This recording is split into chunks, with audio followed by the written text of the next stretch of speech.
Hello, nice to have you back, at World of Books, reading magic and video tales.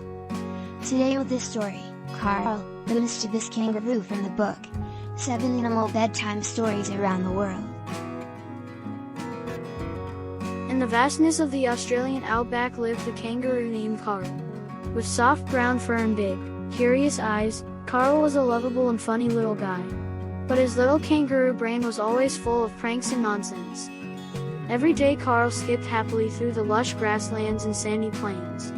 His large kangaroo tail followed him like a faithful companion with every jump. Karl was always looking for new adventures and practical jokes.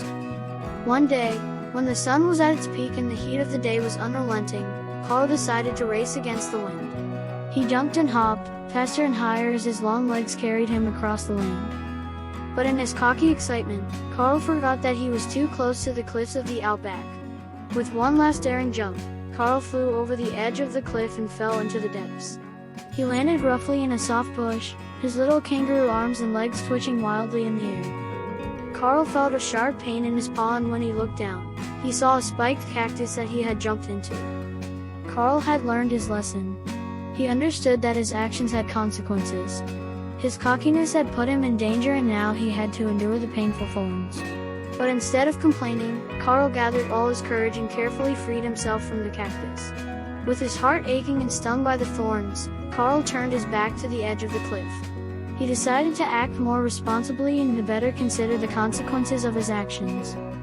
From that day on, Charles was known not only for his nonsense, but also for his wisdom and caution. Karl learned that joy and fun should also be enjoyed carefully.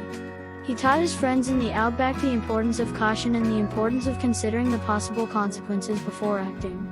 Together they experienced unforgettable adventures, but always with a sense of responsibility and respect for the nature around them. And so Karl found his true calling in the outback. Not only as a mischievous kangaroo, but also as a wise friend who taught his friends that all fun comes with consequences. The adventures of Karl and his friends became legend in the Australian outback, and the young kangaroos grew up to be smart and responsible animals. And so the stars faded from the horizon as the little kangaroos slept peacefully, looking forward to a new day full of adventure and responsibility in the Australian outback. Good night, little kangaroos. May your dreams be full of wisdom and responsibility. That's all for today at World of Books, reading magic and video tales, with the animal bedtime stories. Thank you for being here today. If you liked this story, then take a look at the book 7 Animal Bedtime Stories, where you will find even more exciting stories like this one. See you next time at World of Books, reading magic and video tales. Bye, have a wonderful day and an even better night. If you enjoyed it, please subscribe to our channel and be back next time. Look forward to a new story. Oh yes! And I would really appreciate a like.